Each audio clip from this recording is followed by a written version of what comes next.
Very much for having me, Fred. James Mlamba, we're expecting him to join us anytime. When he comes in, we'll just put him into the conversation. We've been talking from the time this government took over the reins of power. One of the things that was at the top of our lips was the loan burden in the country. Just yesterday, I saw one of the newspapers, I think it was a paid up advert, where the government was highlighting some of its achievements, how they've brought down the cost of living, how they've, if you look, and there was a comparison between last year at a time like this, how much maize flour was going for and how much it's going for now, the price of fuel and the price of fuel right now, the shilling versus the dollar then and how it is today. So there was that comparison. It was in the Star newspaper yesterday. And there seems to be like a campaign that's been pushed by the government to show we have done some things. But this loan burden is still not as, beneficial to the country as it should be, is it? It's very true, Fred. Once again, thank you for having me. Kenyans for a very long time have never had a problem with paying taxes. I will say that because it's not even an option, because some of them is just indirect taxation that you can't even avoid, VAT on your bread, on your tea. So Kenyans have always paid their taxes, but you see, after paying taxes, they've always expected to see what comes out of it. And when it comes to the national debt, Fred, in the wisdom of the National Assembly previously, is that we didn't just have a debt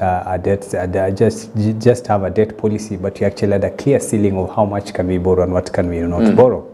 And the last amendment had put it at around 10 trillion shillings, because the estimate of the Kenyan economy at that time, the GDP was about $120 billion, which then means at a current rate of say 129, 130, could be around 20, maybe 18 trillion shillings if you look at it like that. So then it means then we cannot borrow beyond a certain level of debt. But the challenge hasn't been, Fred, hasn't been with the money that has just been borrowed. But questions that Kenyans have been asking over time has been that then what do you do with the money that you've borrowed? And we had a very clear illustration that sometimes I always just love to use it every time anybody asks me about national debt. That today, as it speaks today, the national debt stands at about 10.5 trillion shillings. Yeah, actually heading towards 11. Towards 11 trillion shillings, because we still have some lending to be, some borrowing to be done for this financial year. Remember, there was a budget deficit of how much is going to be generated from the tax revenues that Kenyans have paid, but also what is going to be borrowed, so that we can be able to fulfill this current financial year, which then means by the end of the financial year, we would have crossed the 11 trillion shillings ceiling. And thankfully, with the good performance of the dollar, because some of the debt, especially the foreign debt, is borrowed in what you call the international currency, mostly the dollar. And so at the time when the dollar was at 160, that completely shot up the debt that we had. But thankfully now, it's sort of coming down, and it has sort of taken back the amount of money that we borrow. But you see, when you look at an illustration of what has happened in the last 10 years, and if you say, for example, you say, just as an illustration, say last 10 years, and we assume government has been borrowing 1 trillion shillings a year, it means that in the last 10 years, we borrowed 10 trillion shillings. Yes. But also, if you go to the same accounts and see what the government has been paying in terms of debt, we have also been paying almost $1 trillion every year. I think this financial year, the debt is, the allocation that's going into paying debt is almost $1 trillion plus, I think 1.2 trillion, if I'm not wrong, but something above $1 trillion shillings. If you've averaged paying $1 trillion shillings in the last 10 years, it means then we've borrowed 10 trillion shillings and now we've paid 10 trillion shillings. But 10 years later, we still owe 10 trillion shillings. Yes. Fred, people have stolen our money. Then I think that is simple arithmetics. You don't even need to.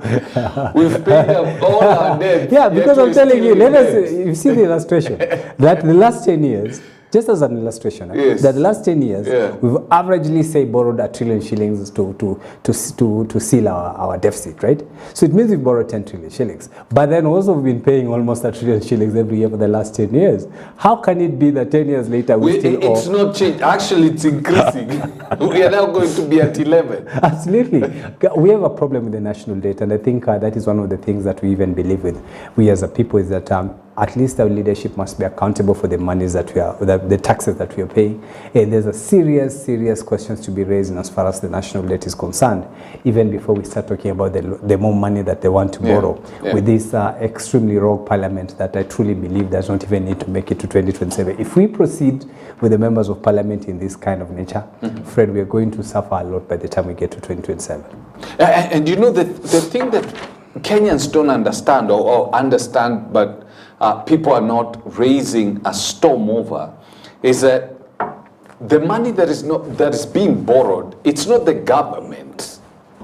It is Kenyans who are going to pay that money. Absolutely. It is, we're going to be taxed, we're going to, and all the taxation measures, the fiscal policies that are being put in place, are meant to raise money to pay for these taxes. Absolutely. And so when that ceiling is removed, what happens right now, I see there was, when Parliament implemented that act, they gave it a period of around five years, so that the government can operate before that is implemented.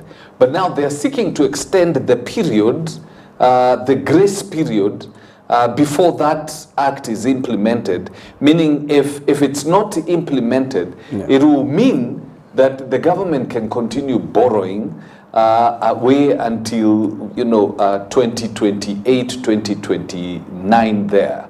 And then the law comes again into effect and it's implemented. They're seeking to delay the implementation of that law. Absolutely, and which is very unfortunate, Fred. There is no doubt that the government, based on the current fiscal challenges that we have, that it is in dire need of more resources to be able to serve Kenyans better.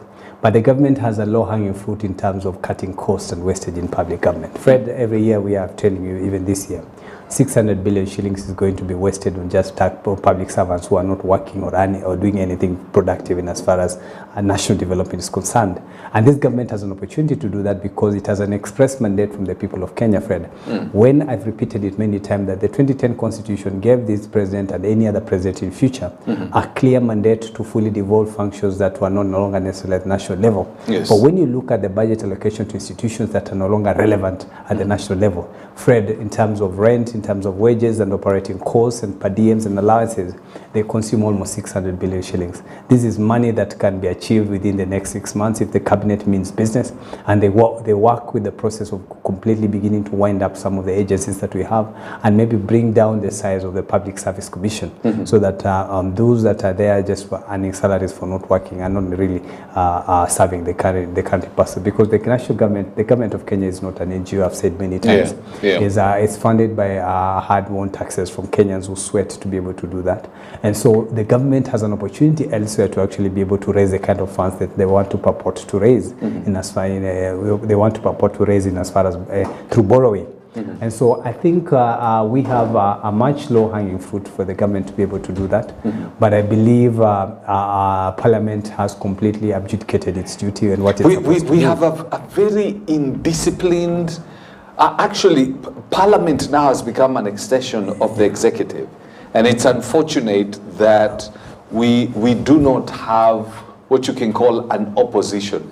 I long for the days that ODM was an opposition, when it would hold the government to account, and if the government persists in doing certain things, people go to the streets. We don't have that now.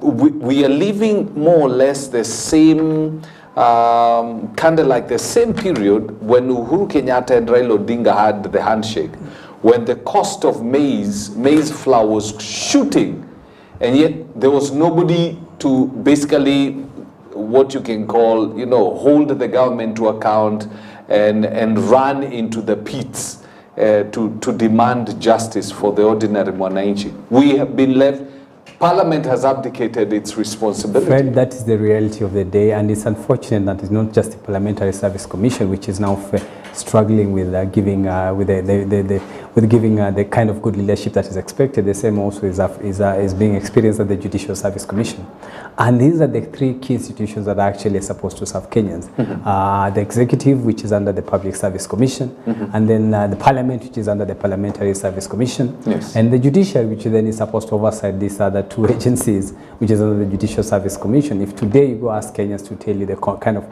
the level of confidence that they have against in those three institutions, is way below 50%, because truly the characters that are running those institutions no longer show the kind of patriotism that is needed as leaders, as public servants, to be able to stand for what is right. I've said it many times, Fred, that none of the employees of the Judicial Service Commission, from the Chief Justice to the sweeper in the judiciary, is, for example, an employee of President William Ruto as a person.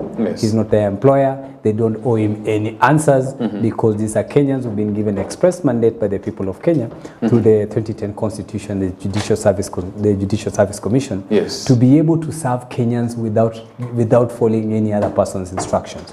But then we're at a time when you're consistently seeing, I just saw yesterday this wonderful lady from my home county of Bungoma, the former Chief Justice Nancy Baraza. And she was on the former Chief Justice. Deputy Chief Justice. It's been a long while. I can't even remember last time I saw her. The other day on TV, and she said that the difference between the kind of Supreme Court they had at that particular time when she was a deputy CJ, then of course means the deputy head of the Judicial Service Commission, that they didn't have the kind of dalliance that the current judiciary, has with the government. Every day they're shaking hands and smiling, and you have a whole Chief Justice begging that, mtukufu rais, tunaomba utuongezee judges, tuko na shida ya judges. Then yesterday she was saying, the other day when they had their 12th anniversary or something like that, she was then again back against them, mtukufu rais, tunaomba building.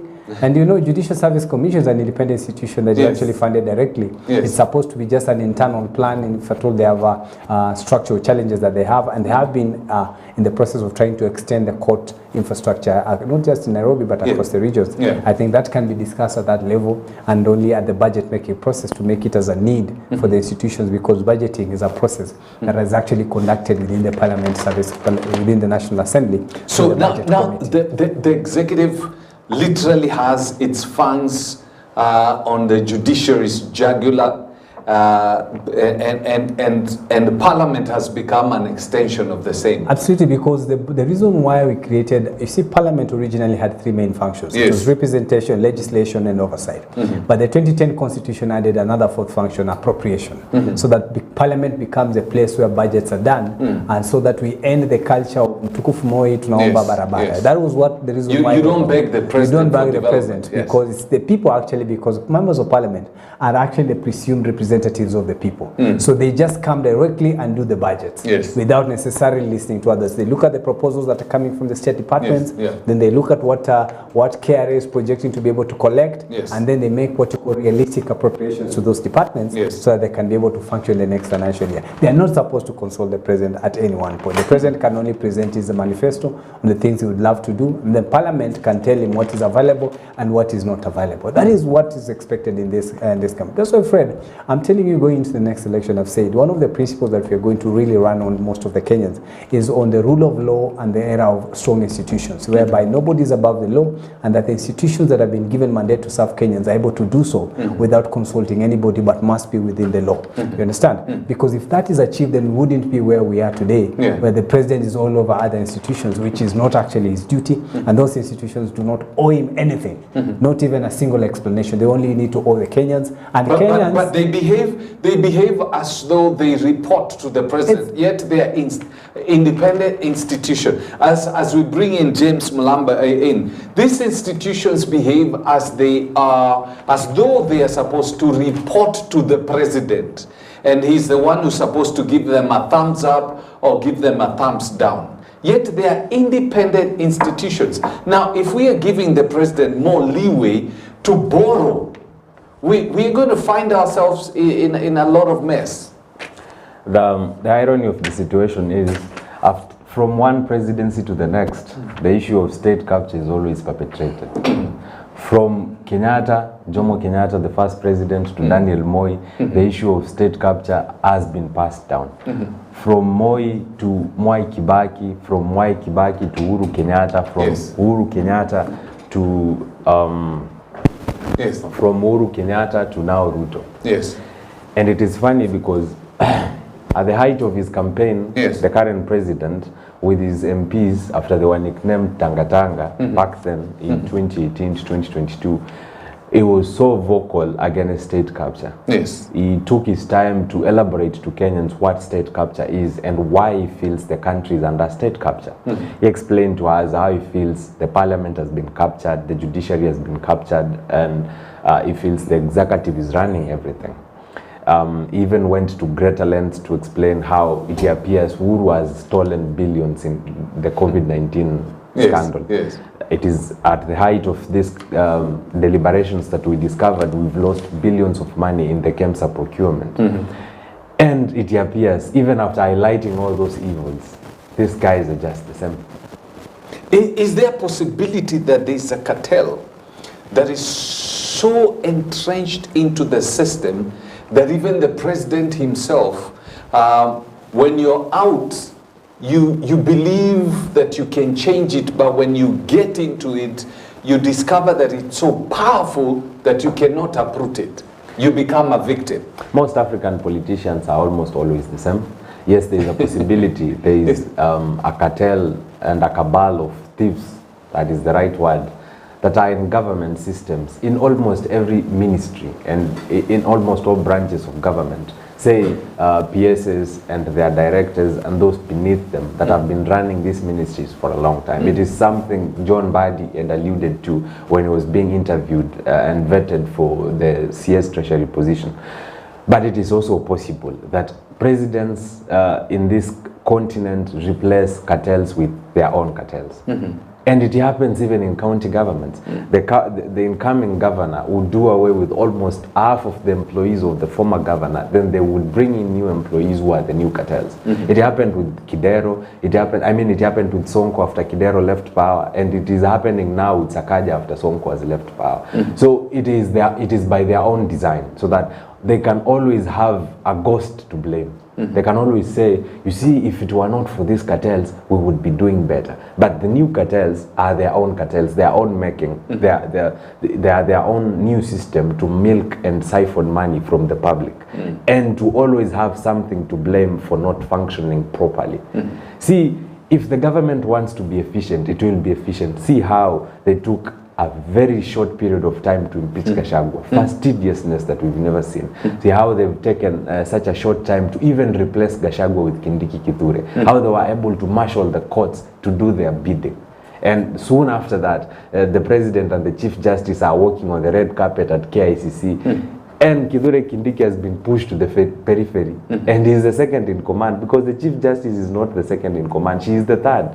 So if you look at that picture of them walking out of the KICC, you would be perplexed that the deputy president is now the fourth or third in command and the chief justice is the second in command, and they are in their dalliance laughing and making merry. It doesn't make sense. Looking at the former chief justice before her, you would see Willy Mutunga was at loggerheads with the then government. Chief Justice David Maraga was at conflict and at crossroads with Uhuru Kenyatta all through his tenure. And that speaks into the office of the judiciary. It appears we have a chief justice that is singing and dancing to the tune of the executive. That is exactly the state capture we are discussing. Because at the time of Willy Mutunga and David Maraga, we did not see this newfound romance. We did not see this because the judiciary had its own principles, and working with these principles, the judiciary would at no point at no point decide to collude with the executive to do the bidding of the executive. So they adopted a hard stance on the executive, and this pushed things in this country. It is possible that the proposal to dissolve parliament by David Maraga would have been an historic moment for this country. I do not foresee the current Chief Justice moving with speed to advise the president to dissolve the current parliament, because we all know it is unconstitutional. So the current parliament, as Ngaire was saying, is supposed to actually ensure there's supposed to be a separation of power of these institutions, the executive, parliament, and judiciary, so that the ordinary mwananchi can be protected. But when these institutions are in bed, because like right now, we don't have an opposition. Kalonzo Musyoka probably would be acting as opposition. But Kalonzo Musyoka, unfortunately, and maybe I may be right, I may be wrong, he's too weak to operate as an opposition, and not many people will take him seriously. Even though what he's been saying is true, we don't have an opposition now. See, the current parliament we have is almost the same with the former parliament during 2017 to 2022, when Uhuru had managed to control all the state organs and the three arms of government to do his bidding. That is the current situation we have today. And it is unfortunate because the two parties with the largest number of legislators in parliament are now speaking the same language. That is ODM and UDA. It is catastrophic. So that leaves Kalonzo in the periphery with Jeremiah Kioni and Eugene Wamalwa, because they belong to the minority political parties. But that doesn't mean they cannot level up. They can.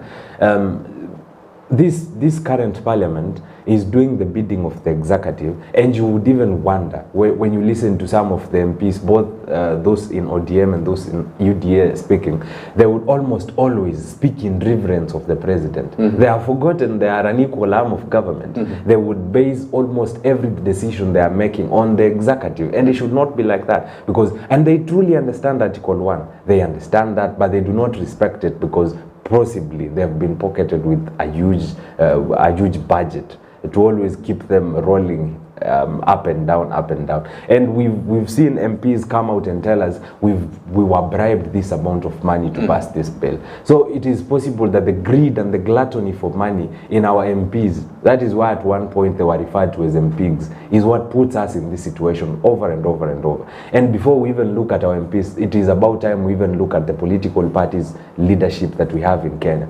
The leaders of those political parties are more gluttonous than the MPs themselves, because if Raila was not gluttonous, he wouldn't have taken ODM to the ruling government. What benefit is there in taking the opposition to the government? And that leaves us with a weak opposition, say headed by Kalonzo Musyoka. And it is about time Kalonzo Musyoka leveled up. I mean, it is not so difficult to become an opposition leader in this country. Governments fuck up almost all the time. There is almost nothing working in this government. It is so easy to oppose this government. The education system is not working. The health sector is not working. Say they are crippling agriculture with the punitive bills they are proposing. They have already crippled the economic system, and as you can see, they do not have the motivation or say the brain power and the firepower to revive this economy. There is enough fire for there is enough wood for the fire. If I was to become an opposition leader today, or if I was Kalonzo today, I would marshal the biggest opposition in government that anyone has ever seen. Kalonzo fails at this because he never calls for protests. Kalonzo, but even if he calls, do you really think Kalonzo, with the way we know him, because he's been in the political scene for a very long time, and there's an image he has cut for himself. Do you really think that if Kalonzo Musyoka called for protest today, people will turn up? Fred, there's no doubt that Mheshimiwa Kalonzo Musyoka, if by God's grace he makes it to next year, he would have been in active politics for 40 years, since 1985 when he first ran. I think he lost in the by-election and then in the main election, and then I think 2 years later there was a by-election which then he became a member of parliament. So if he makes it to next year, it's about 40 years. He's one of the most experienced politicians that we have, and I think he only comes second to Mheshimiwa James Orengo, who was elected in 1979, among the politicians who were there at that time who are still practicing politicians today. So in terms of capacity and experience and history, he seems to be ahead of the curve to be able to do that. But Fred, this is a mistake we are making. Yes. It's because we are assuming that the role of oversight in government is just an exclusive role of some few individuals, and not every other Kenyan who's paying their taxes. I think it's the duty of all of us to be able to do that. And you know, oversight in government, Fred, does not necessarily mean protest. It means any mechanism that can be able to hold the government into account. And first of all, we have that is expected to be in the National Assembly, which has failed. And then we have the courts, which are also struggling to be able to do that. And we might think, and a protest is also one of those that has been provided for. But then you need to have a very well cut out strategy to be able to do that, because just telling people to come on the streets might not be as effective. Because people like President William Ruto might not be, probably did not understand the language of dialogue, and probably they like streets, and that's the only time this president. You know, at times I sit and wonder, because we just came from Gen Z's protests. Yes. We've not even rested. Yes. Yet some of the things that are being brought back It's unbelievable. were the very same thing that sent these young people into the streets. So you wonder. And you can imagine, Fred, my former don't party. We learn? You can imagine my former party said that the reason why they joined government is they wanted to save the country. Yeah, the people on the streets were out there to save the country. Yes. You know, it's a tragedy that we have. I think it's about time now, as Kenyans, we now consider on what is the way forward. Fred, we can cry about spilt milk the whole day long and talk about how National Assembly has failed, how the judiciary has failed, which both are true, and how the executive has completely failed because it's no longer serving the people's interest, which again is very true. And so the questions we must ask us, as Kenyans now, we must ask ourselves, what next? You know, what is the role now of the people to be able to hold these institutions into account? Because what we already have enough laws, Fred. You know, what the laws that we have in our 2010 constitutions are very clear about the roles that institutions are supposed to play. The executive must be lean and efficient and be able to serve everyone according to the law. The parliament has a clear role that is supposed to oversee the government. All the 290 members of parliament actually have a duty to oversee the executive. It's not an exclusive role of those who are elected in the opposition role, but that has failed. And obviously the judiciary now is completely not showing the kind of character that is needed of an institution that is supposed to hold the other two institutions. Whatever happened to the civil societies in the societies country? Because the civil society, there was a time when Parliament was playing ball with the government and the judiciary was an arm of the executive. I remember during President Moi's time, the civil society actually played the role of the opposition. Right now, if Parliament basically grants the executive the right to borrow, and to borrow big, because that's going to happen, the ordinary monarch is going to suffer. Where is the civil society in all this? You know, Fred, maybe that's the answer I'm trying to give and you've missed it. I'm saying that the only saving grace now is that the Kenyans themselves to see what they can do to this government. It's just like what happened in the Bible and the story of Jesus and how Pontius Pilate said, now I'm handing over you to decide, for you to decide what you do to this person, because as a person I have nothing against him. I think that was what happened in the Bible. And he handed over Jesus Christ to the people. I think the institutions have as well failed, so it is maybe what we can do now is to hand over the institutions to the people. Let the people decide what they want to do with these institutions, because the institutions that are supposed to do their jobs, Fred, they are no longer doing their work. And once Kenyans define that and they're able to understand that there's nothing now that's going to come out of the National Assembly, and that there's nothing else that's going to come out of the judiciary. And these institutions, by the way, have mechanisms of how to hold themselves into account, in that the Judicial Service Commission has a platform where you can be able to petition the judges and things like that, so that inquiries are done in judges only or in matters where you feel like they've not acted in the right way. And this just needs one Kenyan to go ahead and do it. You understand?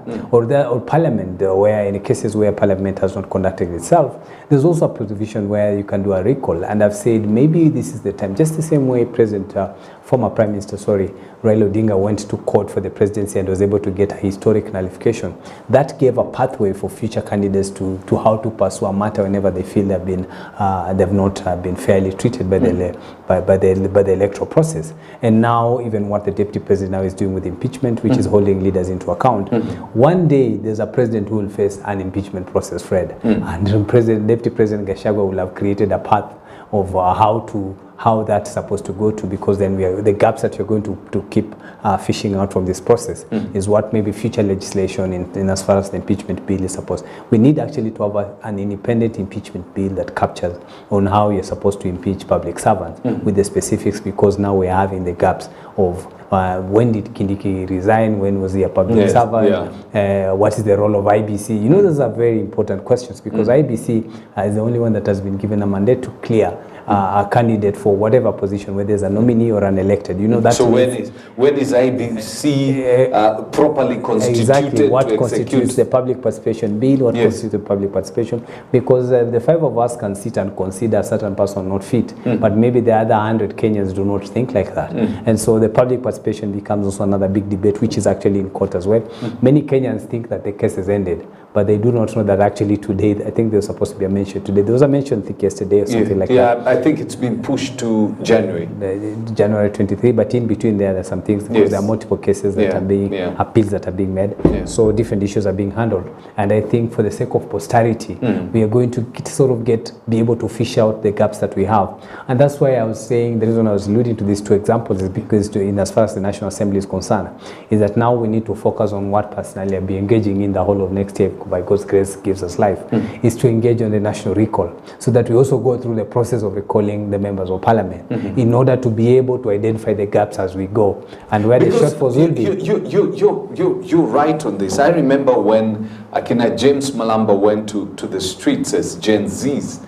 I mean, it got to a place where members of parliament were literally shaking in their pants. Absolutely. Because they knew we cannot execute anything and get away with it. Absolutely. Because these young men are going to get us. Most of them did not even go back to the constituencies. But they have forgotten. Malamba, what happened to you guys? As in, there are things that are happening in the country, but the Gen Zs, the way you came out, the way you've gone completely quiet. See, firstly, when I say these things, people do not believe me, and others decide to attack me for saying my own opinion in my own way. But I think we've had the wrong people trying to lead us. You see, for this to have life and for this to have longevity, we at one point needed people to say, help us cross River Jordan. We are in Egypt, we want to cross to Canaan, and we have a Red Sea ahead of us. And we have had wrong picks almost all the time. Firstly, they picked Casmuel over the likes of myself, because probably they thought wearing three-piece suits is the thing. And they have now picked Morara over the likes of us, who are telling us this guy is misleading. We need that leadership. And I'm not saying I'm the right person. There are people like me. How sure are we when you get to that a position of leadership of that kind, you will not be just another customer? I have been. As in, you get to a place, and when the goodies have come, you fit in. Because we've seen quite a number of people getting into parliament who spoke strongly against certain issues in government, but when they got into parliament, they just became part of the club. You already know me. I have been offered so many things, and I have declined because I have my stand as a person. I would rather be a poor president than a rich president who's benefited from the West and from the ruling political class. That is my ideology, and it's a lonely road, because most people wouldn't choose that. Most people want immediate gratification. So when I say Casmuel was our weakest link, people did not believe me. When I said that in June, I even say that in the streets. Then when, in the aftermath of what happened with Kasmuel, they can now see I was right on him. And I'm telling people now that Morara is not your guy, and they cannot see that, but they will see that soon. Because how would you tell me that with whatever is happening in this country, we should focus and channel all our energy into oversighting projects that have already been planted and money that has already been stolen? It is a good cause to channel our efforts into counties and to projects that the national government has siphoned money from. It is a good cause, but it is not the only cause. In fact, it is not even. Why don't you take? Because I think if we go that route, we'll not be able to achieve much. So that Morara can do whatever he's doing, highlight that. There's something you believe. Take that course so that the number of streams highlighting what needs to be done or what has gone wrong can be many, because again, you cannot bank on one person. Create as many streams as possible so that you are able to highlight this. I'm trying to get there, and Kenyans are pre-selective with what they want to consume. I've been pushing for a referendum, and I've been pushing for a second phase of the protest that we had, because I have come to a decision, and I've realized that almost everything that we have achieved in this country has been through protests. Say the multipartism in the 90s, say the new constitution, say the independence we have as a country. Almost everything that we've gotten as a country to this point has been gotten through blood and sweat. And people are afraid to die. And it is bad because no one wants to die. And when I say I'm ready to die, people don't believe me. They're like, oh yeah, we have had that before. People don't want to die, just putting up a face. But the point is, we have to go to the streets. We have to demonstrate. And we've tried the petitions way. And there are still petitions in court. For example, there's a petition that of a case that is ongoing on how we should get closure on the police misconduct in June and July, and on what should be the solution and how these police officers should be held accountable. And if the former Inspector General who resigned is guilty of sanctioning for police killings and police abductions. We have that case that is ongoing. And with the current judiciary, I see that case going up to probably 2026, because they have no interest to convict these fellows. So the only strategy that delivers almost immediate results is protest. And President Ruto knows that, and is very afraid of protest. And the reason why he's so bold right now, he's so bold to reintroduce the tax bills that we decried in June and July, is because he thinks the Gen Z movement is dead. And he does not want to say that. But if you see the boldness in ODM and UDA today, you would think that we are living in a different country. To them, the Gen Z movement does not have a strategic leadership that is channeling and demanding for strategic and structural changes in government through streets.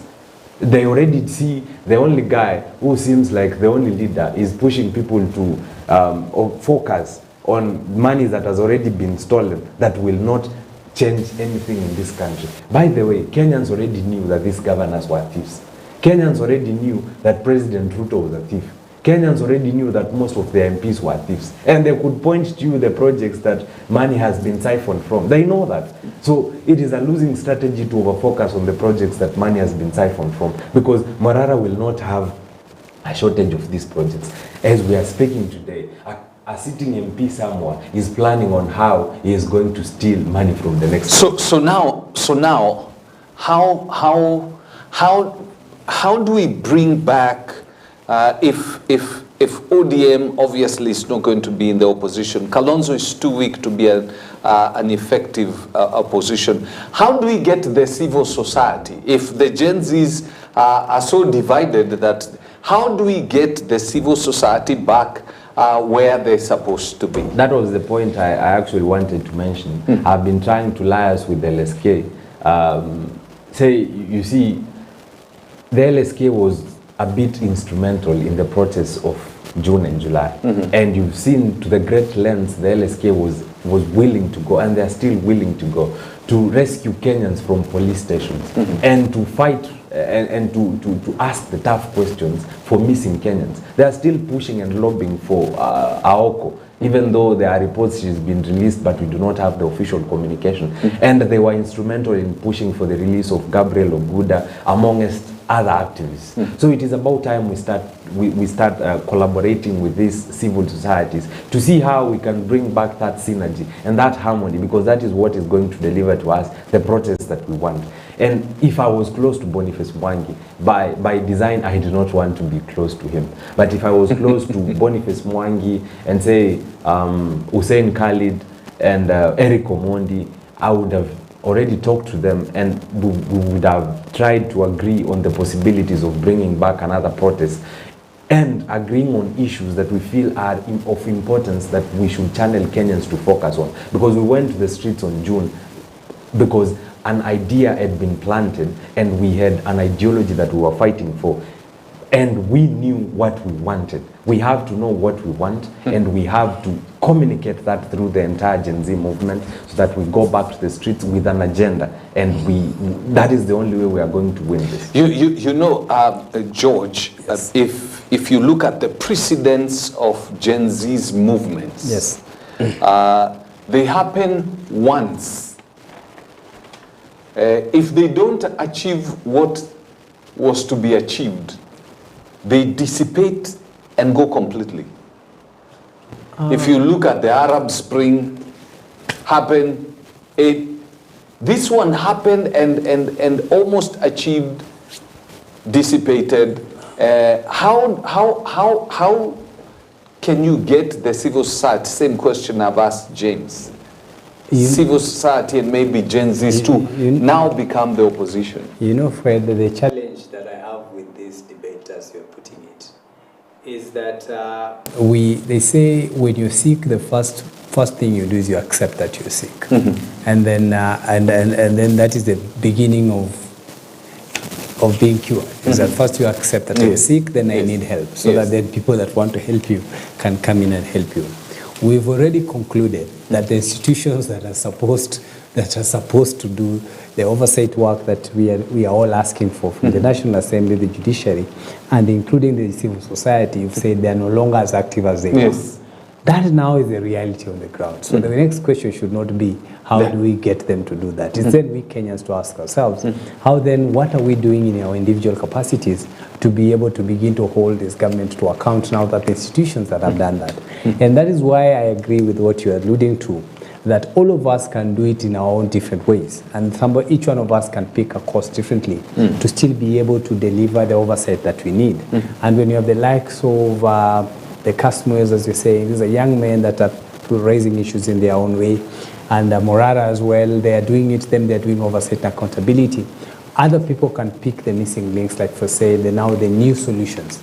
You know, you can go and say there's a problem with this government, that's why they've stolen 10 billion was elected to this stadium, and then so what is the solution? And then now you begin to develop a new policy, so that now what we want to do in the next 30 months, Fred, even me as a person, is to build a structure and a platform that can be able now to give the solutions to Kenyans and say this is now the way forward, now that we've admitted that all these things have collapsed. You understand? And I'll be doing it my own way as a Kenyan and with those that believe in the kind of course that I have. And that should apply to every other person, including James and others. You pick an element of what you think you can run with, and as far as the journey towards accountability, oversight and accountability is concerned, so that in the end, when you look at it, then the customers will have done their bit, the Moraras will have done their bit, the Mlambas will have done their bit, the Ngairas will also have done their bit, and then it all boils down into one big movement that then can take out this government from office at the right time and the legally mandated date.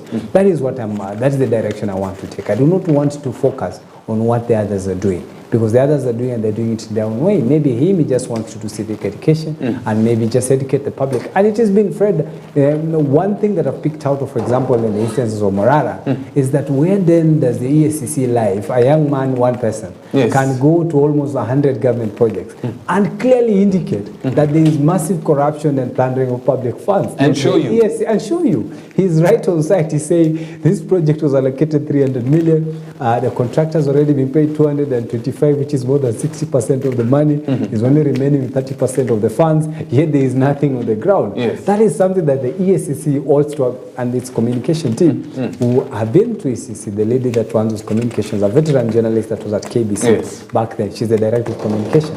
And I haven't talked to her for a long time, but I would love to reach out to her and tell her, when you see all these projects being outed by these young men on site, and it's not a rumor, because on paper, on record, when you check the auditor's reports, it indicates that such this amount of funds have already been paid to the contractor. Then it's presumed that the level of the project must be at a certain stage.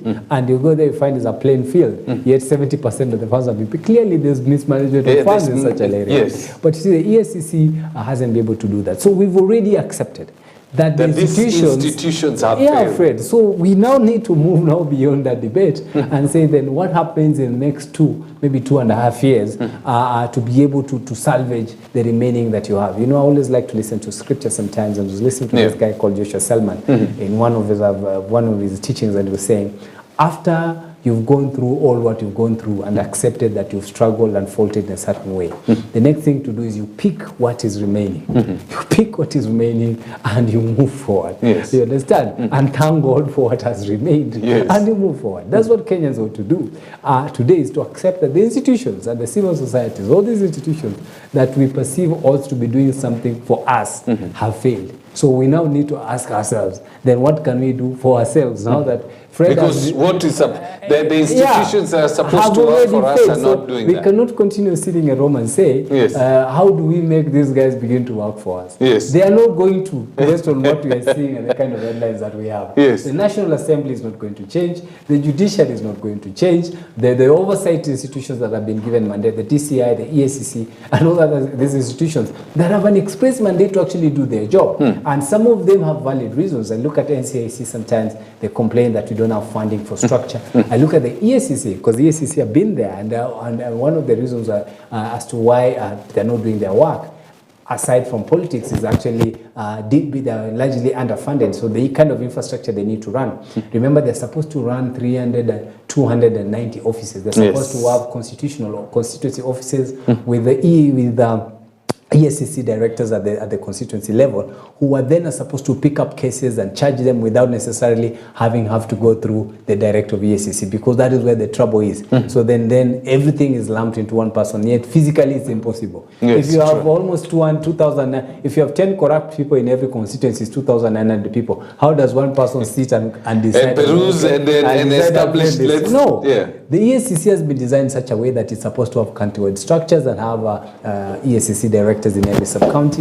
Actually, because sub-counties are slightly more than the constituencies. We have 290 constituencies, but currently we have about 315 gazetted sub-counties, and we still need more because they're likely to get to 350. You see, I told you a county like Nairobi, which now has 6 million residents, and a sub-county is supposed to have an average of about 200,000 people. So based on those arithmetic statistics of the Kenya National Bureau of Statistics, then it means Nairobi ideally is supposed to have 30 sub-counties, isn't it? But today, as we speak, we only have 11 gazetted sub-counties. That means we have a gap of 19.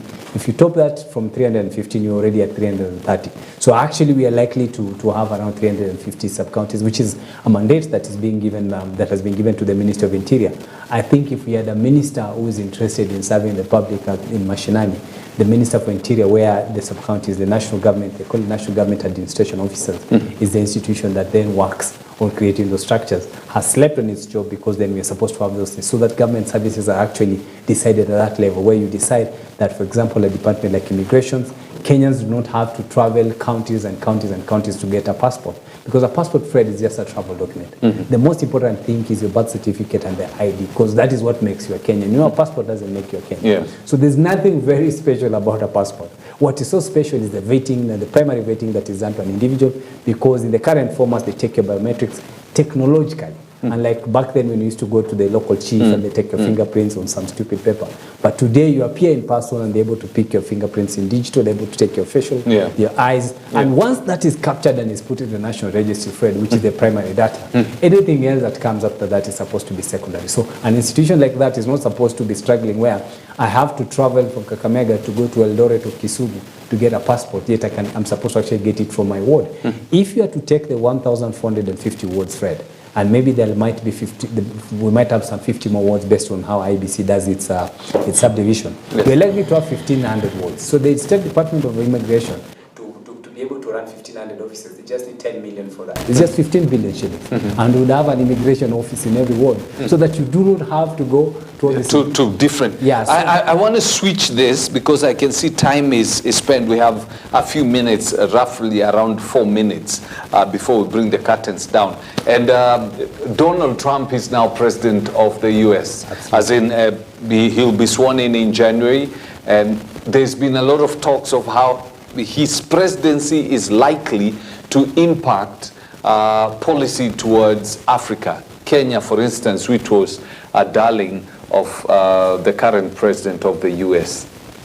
James. See, before we even switch this, Senior Ngaira is agreeing with me that we have a leadership problem. Yeah.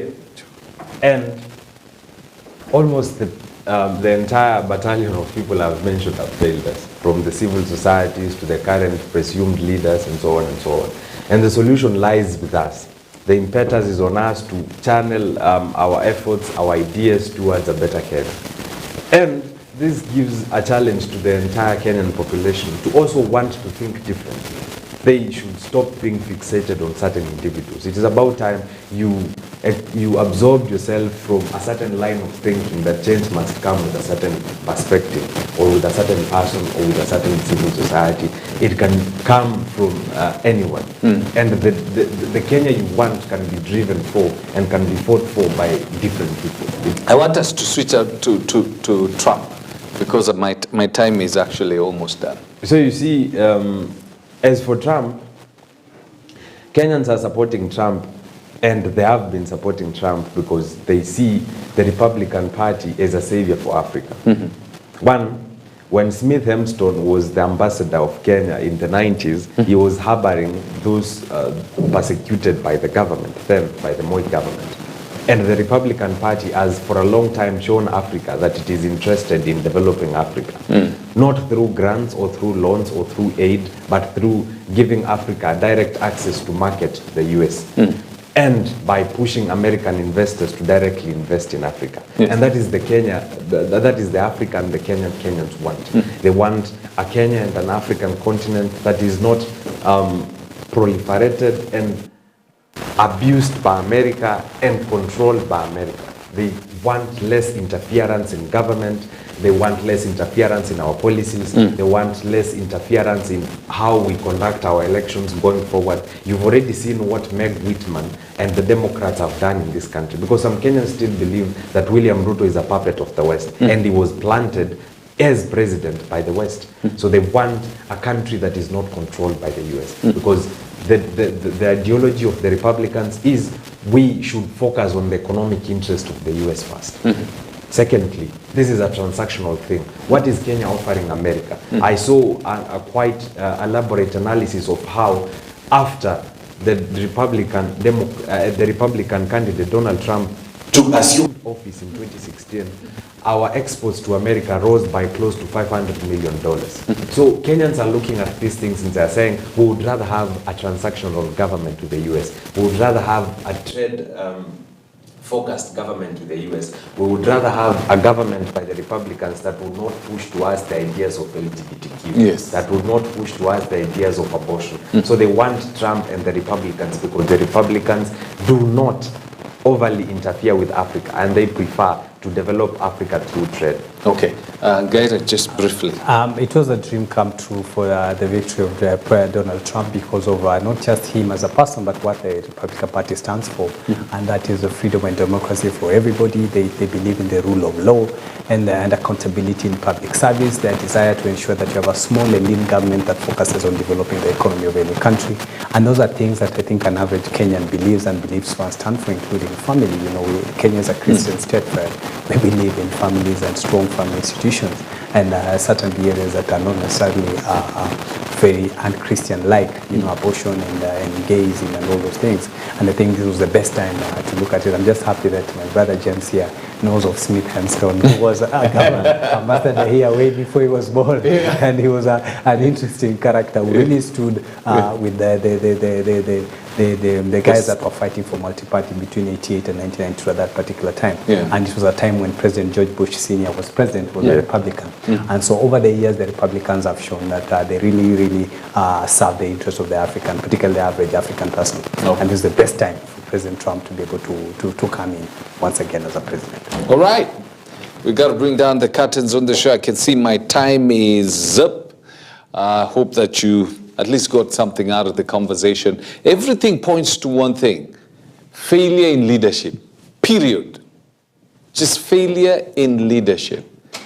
If we had good leaders, then we would have good results that would cascade down to the ordinary mwananchi. But the fact that we have the leadership is not acting leadership in the right direction, we are having things. You hear the inflation rate levels have gone down, but the pocket of the ordinary mwananchi is still as empty as it was before. So there is a mismatch in what you're seeing on paper and what you're seeing on the ground. The story is different. So it all boils down to one thing: leadership. And that's the reason why we do these shows, so that you can know. If you vote in a leader who's been stealing from the beginning, who's been, doing all kind of crazy stuff, he does not become a good leader when he goes to the top. He just expands and magnifies whatever he was doing at the little corner, because now he has a lot of resources and power. So, onus is on you. What are you going to do about the state of this country? As you think on that, take care. Oh, and Kenyans want Trump to discontinue the Haiti mission. Because Biden deployed 300 million for that mission, and we are sure. I've already said we are done. Oh, so sorry. That's how this show goes. You say we are done, and it starts all over again. At least you can get us out of